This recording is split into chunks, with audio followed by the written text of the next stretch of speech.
Hey,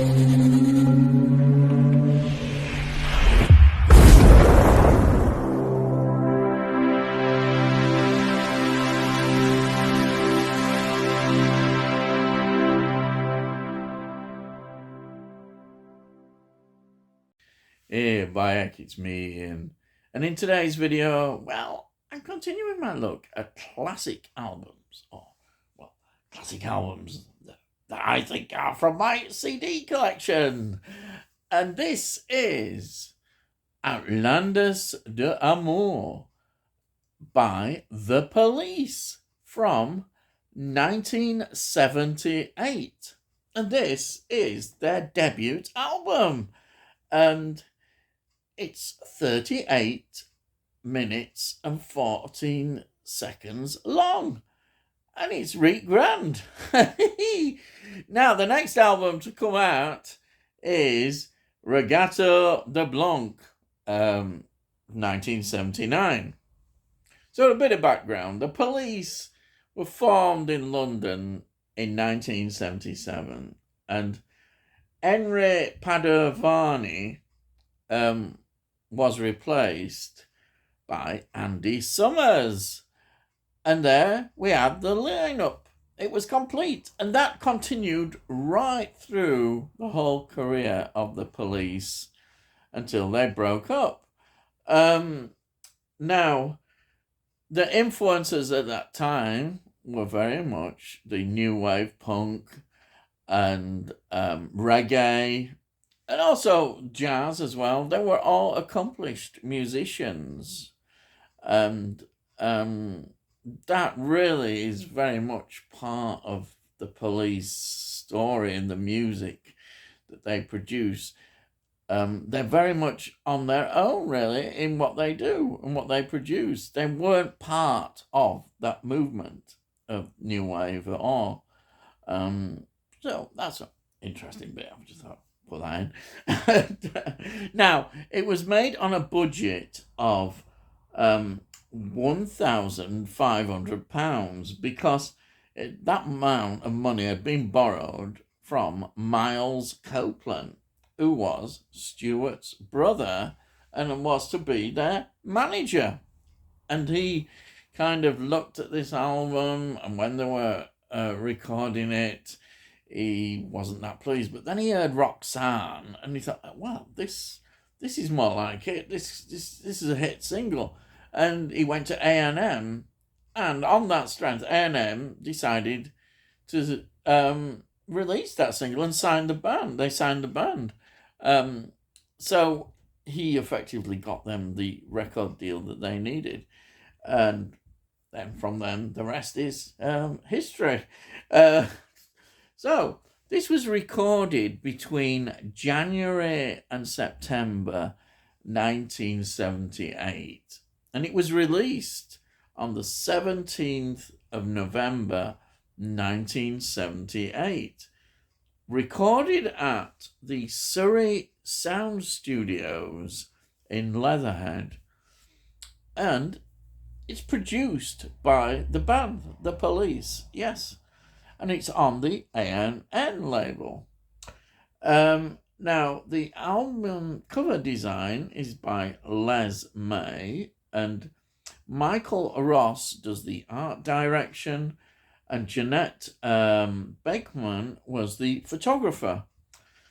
So, the lineup, we have got Sting, who plays bass guitar, lead and backing vocals, and harmonica.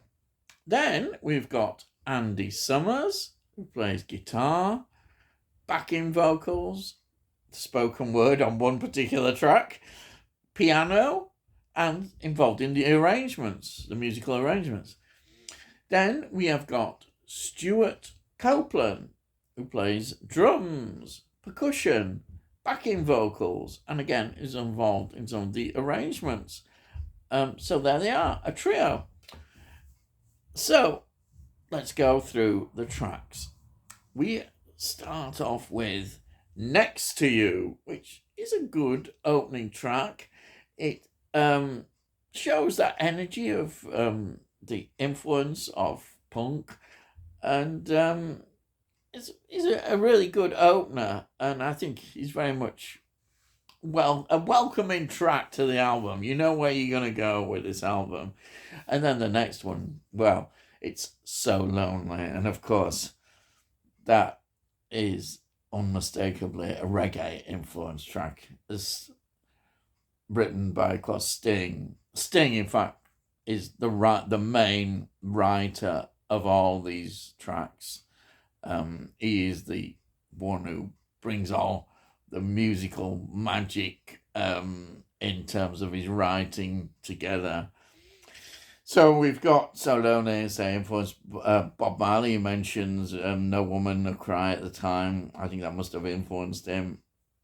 And we've got the wonderful Roxanne, which is about the visit to a red light district in Paris. Wonderful song. And that's got the romantic bit, I think, which has influenced the title, to Outlandos d'Amour. Which it was, because originally the album would have been called Police Brutality, but they changed that to Outlandos de l'Amour, which is Outlaws of Love. Anyhow, sorry, I'm wandering off there. Then we've got Hole in My Life, another great track that just goes straight in, and you really start to enjoy the album now. And then Peanuts is an interesting track. That was written by Sting, collaborating this time with Stuart Copeland. And it's about the sort of disappointment, I think, he felt with Rod Stewart and the lifestyle. But later he said he was wrong, really, in those lyrics. But he was a big fan of Rod Stewart. But I suppose he came to find out about some of the realities of when you're a star. Yes. And then we've got Can't Stand Losing You. What a track that is. Amazing. Though considered a bit controversial as well at the time, certainly. But there we are. I still think it's a really outstanding song. And then we've got Truth. It's Everybody. A great track. Born in the 50s, of course, which is a great lament. And I think about being born in the 50s, a teen into the 60s. It's great. It's really wonderful. I think it works so well. And then we've got Be My Girl Sally, which this now has a bit of humour, because it's about a blow-up doll, and that's where I mentioned about the spoken voice words by Andy Summers. This is the track. Now, I think when I first heard it, I thought it kind of was a bit too silly, but over time, I really quite like it now, more than I did. I think if people start pointing weaknesses at this, they might start saying, what about that track? But I think it kind of grows on you a lot more. And the humour, it is fun. I think it is quite funny. And they must have thought at the time it was a good idea. Yeah.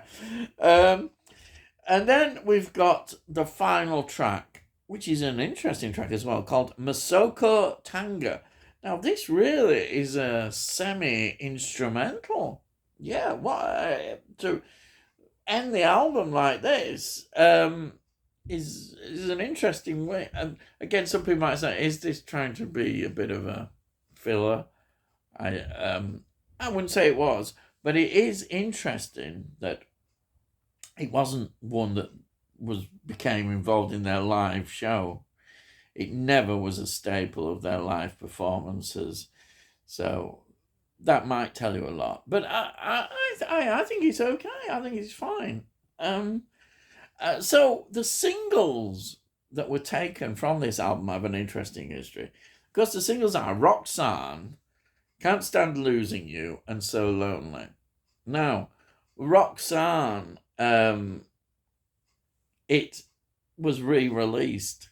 Once they re-released it, it became a hit single after for the on first release, it wasn't. Um, and same with So Lonely as well. That also was reissued. And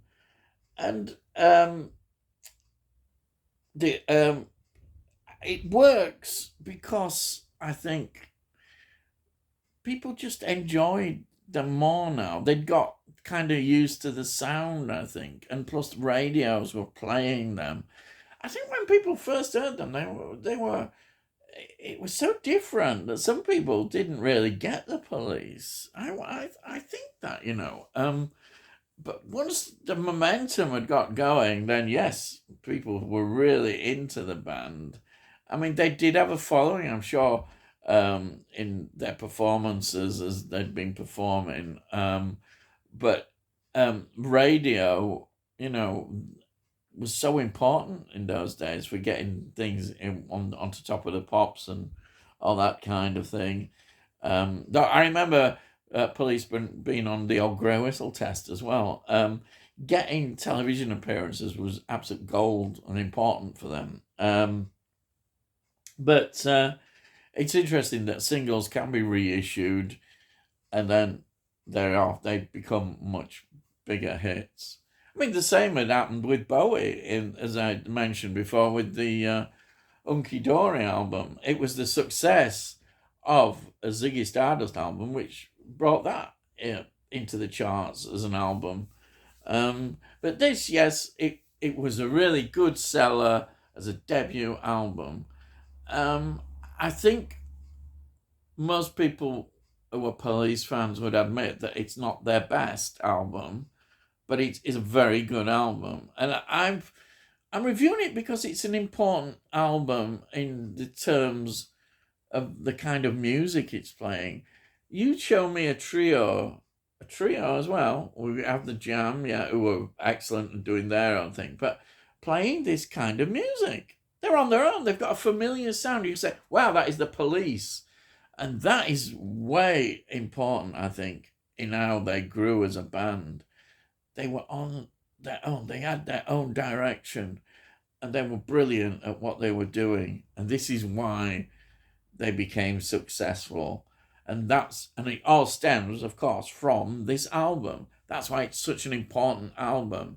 And their career path then just continues more with the albums they produce. And the quality just increases all the time. And of course, the touring, supporting these albums progress, and they become bigger and bigger. And once they go into America and Europe, they become a worldwide phenomena. But we mustn't forget where it all starts from, really, and which is this debut album.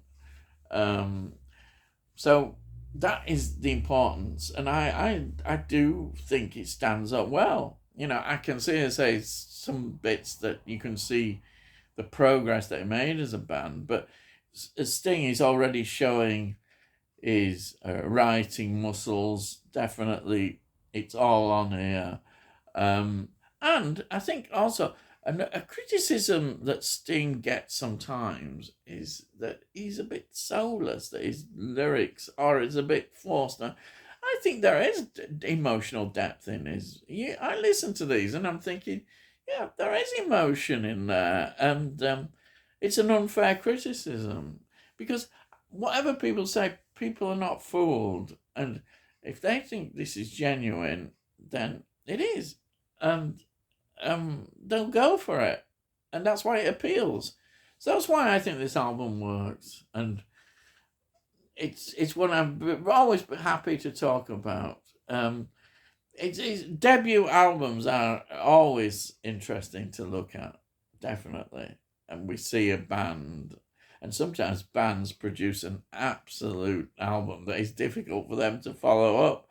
For the Police, this is an important album, and he's leading further down the line to even better albums than this.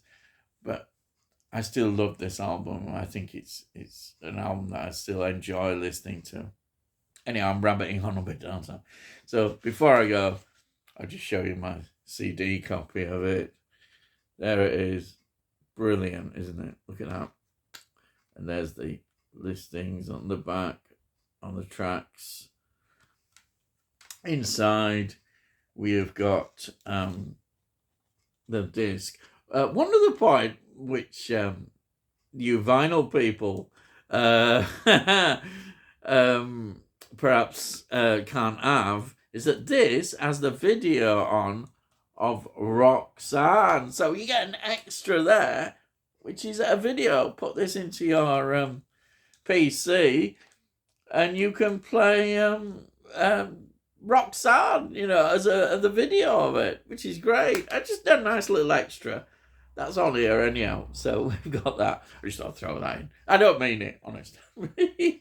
But anyhow, I love CDs, as you know, and it's just another aspect of why CDs should be loved a lot more. I do love them. But anyhow, I'm going wandering off. So that's it. That's my review of the Police album Outlandos de l'Amour from 1978. So if you're new to the channel and still with me, then please subscribe, and we'll let you know when I put out videos. You can look in the playlist, see all the reviews I've done. But I do a lot of film reviews, TV series, as well as music now. And if you like this particular video, please give this video a like. It gets it out onto YouTube, and hopefully other people might see it. And if you've got any comments, please put your comments down. I love to read your comments and I always answer them. And that's it. Bye. So all I've got to say is, I'll see thee again.